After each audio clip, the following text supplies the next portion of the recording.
మామిడికాయల టెంకలతో రసం చేస్తున్నానండి. మనం మాగాయ పచ్చడికి తురిమేసుకుంటాం కదా, ఆ టెంకల్లో ఇట్లాగా గుజ్జు ఉండిపోతుంది.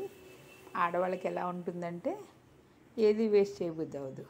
చింతపండు బదులు వీటిని బాగా ఉడకబెట్టేసి ఈ గుజ్జంతా తీసేసి శుభ్రంగా పసుపు, ఉప్పు, ఈ టెంకలు, నీళ్లు వేసి మరిగిస్తున్నానండి. ఇవి బాగా ఉడికిన తర్వాత ఈ గుజ్జంతా తీసి మామూలుగా మన రసం పెట్టుకుంటాం కదా, అట్లా పెట్టేసుకోవడమేనండి.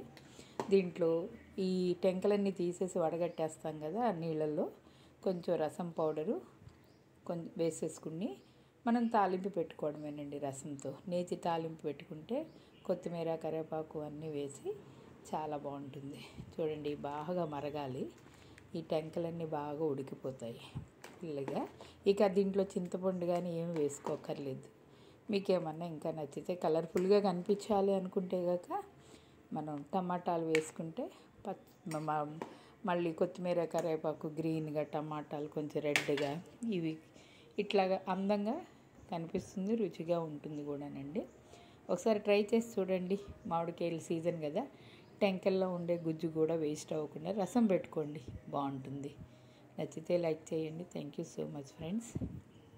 చూడండి, ఆ మామిడికాయల టెంకల్లోంచి తీసిన ఈ ముక్కల్ని మనం శుభ్రంగా మాగాయ కోసం వాడుకోవచ్చు. ఇవి బాగా 2-3 రోజులు బాగా ఎండబెట్టి మాగాయ కలుపుకుందాం. ఆ టెంకలతోనేమో రసం చేసుకుంటాం. చూడండి, ఇంకా బాగా ఎండకి ఎండాలి. దాని మామిడికాయ ముక్కల్లో వచ్చిన నీళ్ళండి, జ్యూసు. ఇది పచ్చడి కొంచెం గట్టిగా అయిపోకుండా మనం దీన్ని కూడా వీటితో పాటు ఎండబెడతాం. దీంట్లో ఎక్కడన్నా ఏమన్నా చిన్న చెమ్మున్నా కూడా పోతుంది.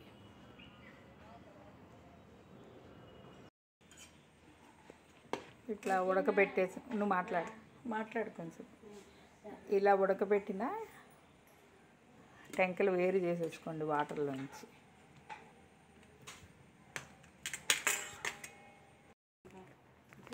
మనం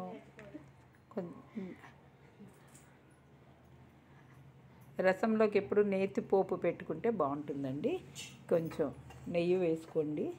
తర్వాత మనం రసంకి సంబంధించిన పోపు కోసం వాడే ఎండుమిరపకాయలు, ఆవాలు, ధనియాలు, జీలకర్ర, కొంచెం మిరియాలు, ఫ్లేవర్ కోసం కొంచెం మెంతులు, ఇవన్నీ వేసి కొంచెం ఏపుదాం.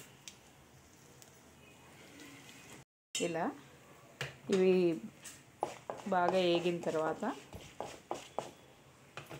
దీనిలోకి కొంచెం మన వెల్లుల్లిపాయలు, ఇంగు వేసుకుంటారు, వెల్లుల్లిపాయలు వేసుకుని ఎవరికి నచ్చింది వాళ్ళు వేసుకోండి. కరివేపాకు,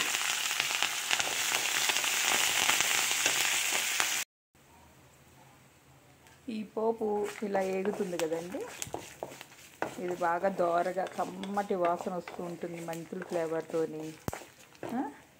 ఇప్పుడు ఇక్కడ మనం మామిడికాయ గుజ్జుతో చేసిన రసం పెట్టుకున్నాం కదా, దాంట్లో 4 టమాటా ముక్కలు మీకు ఎన్ని నచ్చితే అని వేసుకోండి. అవి ఊరికే అందం కోసం అండి, ఎందుకంటే మామిడికాయలే చాలా పుల్లగా ఉన్నాయి. అది మరుగుతూ ఉన్నప్పుడు ఈ పోపుని తీసుకెళ్ళి దాంట్లో ఈ రసంలోకి ఈ పోపు వేసేద్దామండి.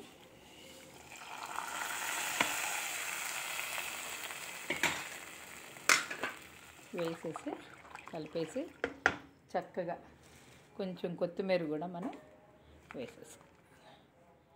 ఓకేనండి.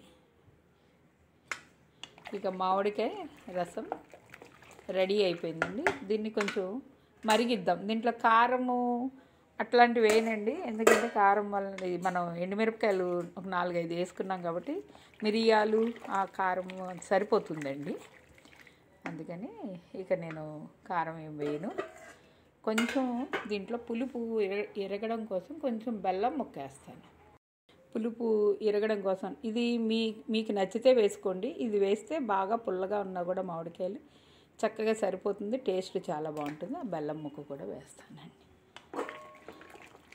ఇది బాగా చిన్న మంట మీద మరిగించుకుని దగ్గరికి మనకి ఎంతకు దగ్గరికి కావాలో అంతవరకు చక్క పెట్టుకుంటే ఇది దగ్గరగా 10-15 రోజులు బాగా ఉంటుందండి. ఎప్పుడు రసం కావాలన్నా కూడా మనం చింతపండు బదులు ఇలా మామిడికాయలు దొరికినప్పుడు ఆ టెంకలతో దాంట్లో ఉన్న ఆ టెంకల్లో ఉన్న ఎక్కడో మిగిలిన కొంచెం గుజ్జుతో కూడా పులుపు అది బాగా వస్తుంది. కాబట్టి దాన్ని వేస్ట్ చేయకుండా ఇలాగా రసం పెట్టుకోండి. చూడండి, మన రసం బాగా మరిగిపోయింది. ఇలాగా చూడండి, ఈ రసాన్ని చక్కగా మనం ఆస్వాదిద్దాం. వేడి వేడి అన్నంలో చక్కగా రసం వేసుకుంటే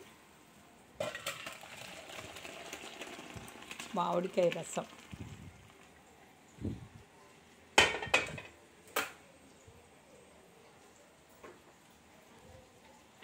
చూడండి.